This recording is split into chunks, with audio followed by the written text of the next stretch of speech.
បំសៀសារជាថ្មីនៅក្នុងវីដេអូថ្ងៃនេះខ្ញុំនឹងចែករំលែកអ្នកពីវិធីធ្វើម៉ាស់លាបមុខ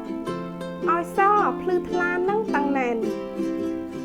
តើអ្នកកំពុងតែបារម្ភនឹងស្នាមជ្រីជ្រួញនិងមុខមិនសភ្លឺថ្លាមែនទេ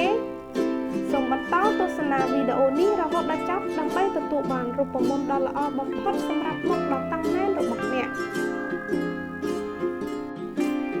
ក្នុងការរៀបចំម៉ាស់នេះគ្រឿងផ្សំដែលអ្នកត្រូវការដំបូងគេគឺម្សៅអង្ករបន្ទាប់មកអ្នកត្រូវការម្សៅសូកូឡាចំពោះសូកូឡាអ្នកអាចប្រើម្សៅសូកូឡាម៉ៃឡូឬក៏ម្សៅសូកូឡា Nestle ក៏បាននិងចុងក្រោយអ្នកត្រូវការទឹកដោះគោឆៅម្សៅអង្ករផ្ដល់ឲ្យអ្នកនៅអត្ថប្រយោជន៍សម្រាប់ជាច្រើនដែលរួមបញ្ចូលទាំងធ្វើឲ្យស្បែកភ្លឺរលោងនិងបំបត្តិស្បែកខ្មៅស្រអាប់ប្រសិនបើអ្នកចង់កម្ចាត់មុននិងចំណុចចុងខ្មៅ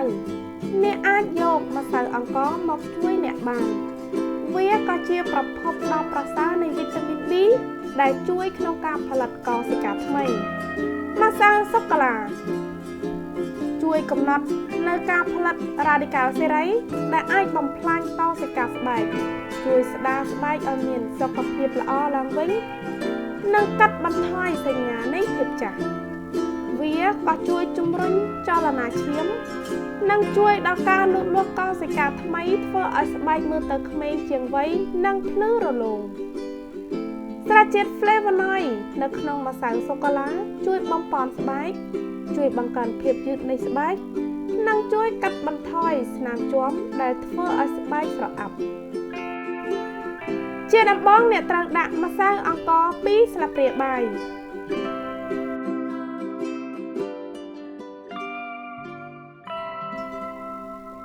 បន្ទាប់មកទៀតអ្នកត្រូវដាក់ម្សៅសូកូឡា2ស្លាបព្រាបាយ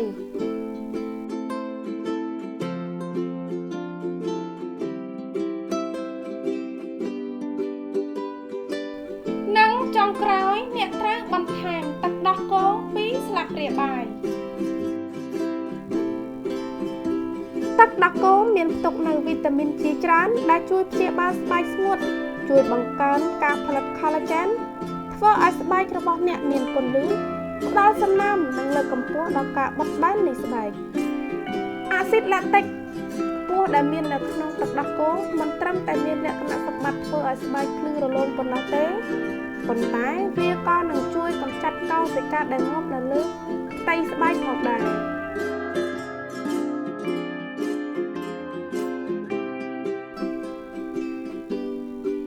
ម៉ាស់របស់យើងគឺត្រូវខាប់ល្មមសូមលាបម៉ាស់នេះលើមុខរបស់អ្នកជាចលនារង្វង់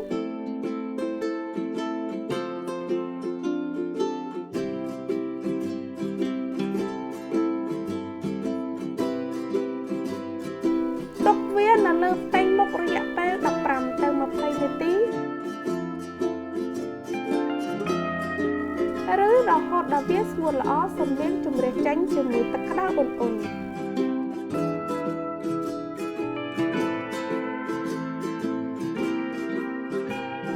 សូមប្រើម៉ាស់នេះជារៀងរាល់ថ្ងៃ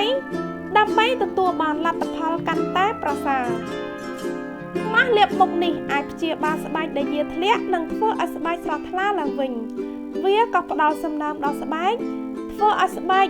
ទន់រលោងនិងធ្វើឲ្យអ្នកក្មេងជាងវ័យត្រូវប្រកាសថា